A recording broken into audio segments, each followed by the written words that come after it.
KRCL 90.9 FM Salt Lake City and Park City, as well as translator K244EN in Park City and KZCL 90.5 FM in Logan. When I listen to VCR Quintet, I hear inklings of 70s rap beats from Kool Herc. I hear 80s electronica from Kraftwerk. I hear 90s electronica from Meat Beat Manifesto, and more contemporary stylings from acts like the Black Moth Super Rainbow or avant-garde projects like Wolf Eyes. Now, VCR Quintet is primarily a local musician named Joe Greathouse. I'm Joe Greathouse, and I play VCRs in VCR5, also known as the VCR Quintet.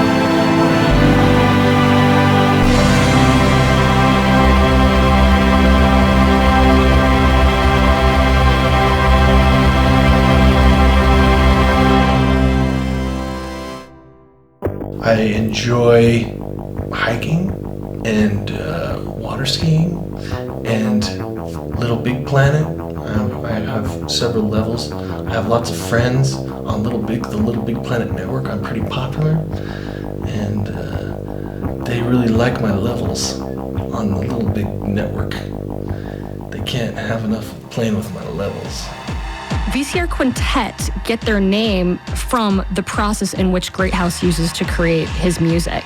He uses a deck of 5 VCRs that act as a multi-track analog sampler. This allows Greathouse to record, playback, and layer sounds. He then hooks up those 5 VCRs into a 4-channel gated video mixer. This allows Greathouse, again, control over the VCRs to mix and match, to mix in and out. While I was having sex with someone, I said, "Fuck me like you hate me." Ooh. Okay. And she did, yeah. Hate you, hate. Ah, you suck.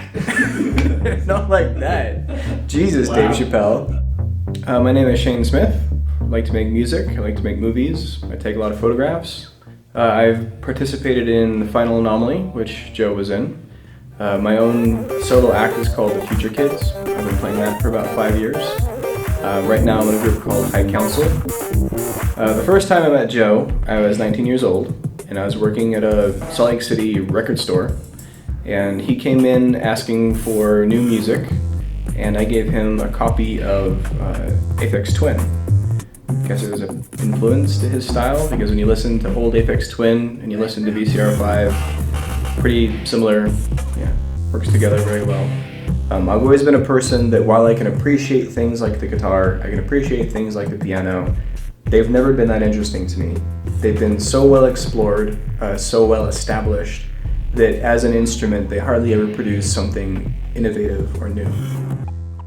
I'm not the DJ. I think Joe and the VCR5, and I think of 2 robots seducing each other in a sleazy lounge in Morocco. It's not pretty, but the outcome is something that you'll never expect to see again.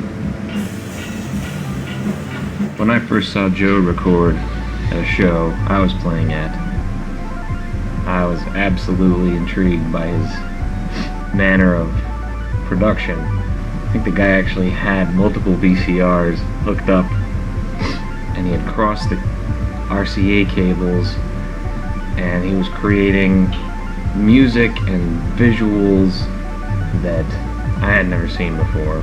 But in retrospect, I think I learned a lot about how people can apply their creative skills in music and blow people's heads open. And I think that's what Joe did. My name is John Schwarz. Currently enrolled in a master's program at the University of Utah in their entertainment arts and engineering. I've made a movie, it's called Here We Go. It's pretty good, but a lot of festivals don't seem to like it. I've been in a lot of musical acts over the years. Basically what I'm getting into is making video games. I'm a video game maker. My name's John Schwarz. When I was first introduced to space-time, Joe was standing right next to me with his VCRs in tow.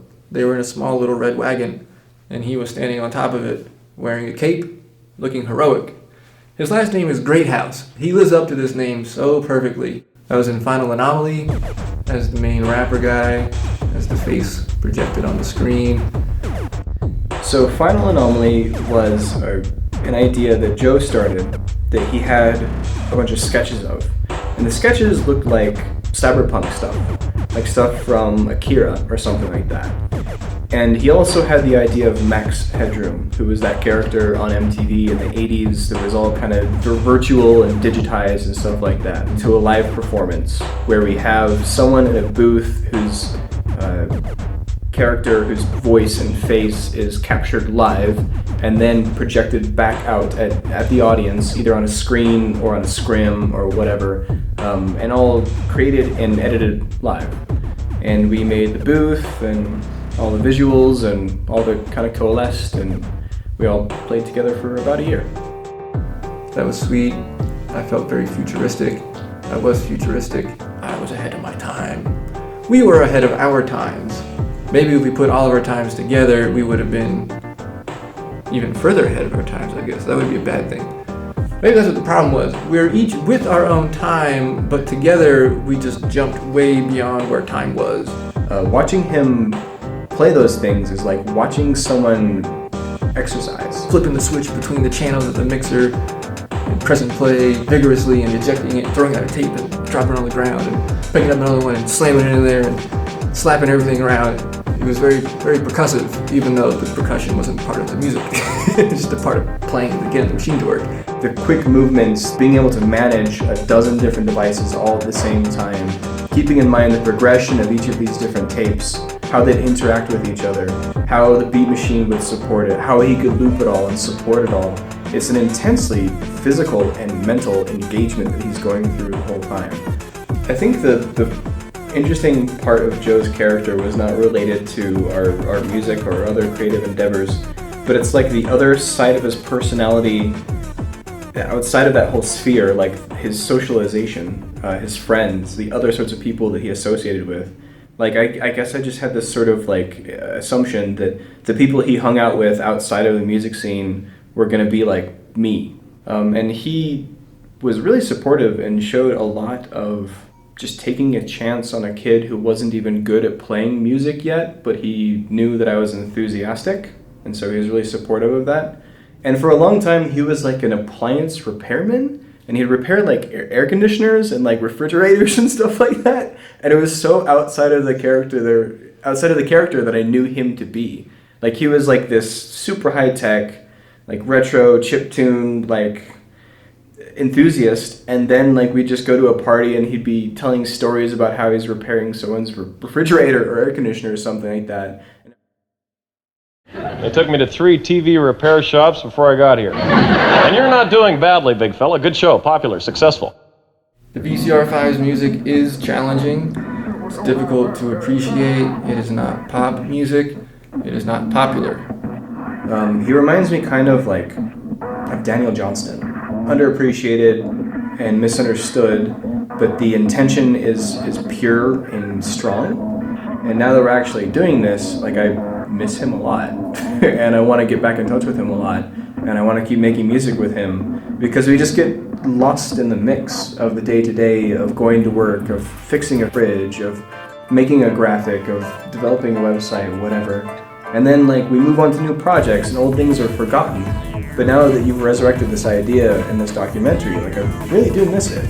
And looking at the old footage that I have of our Final Anomaly performances, yeah, I want to get hanging out with him again and making new stuff and performing again. So I hope he never leaves it behind. I hope he never stops, and I hope he never gives it up.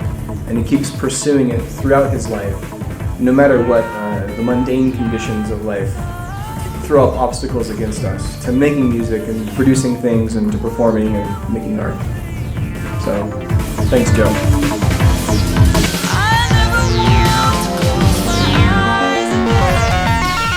You will die in the most awful torment.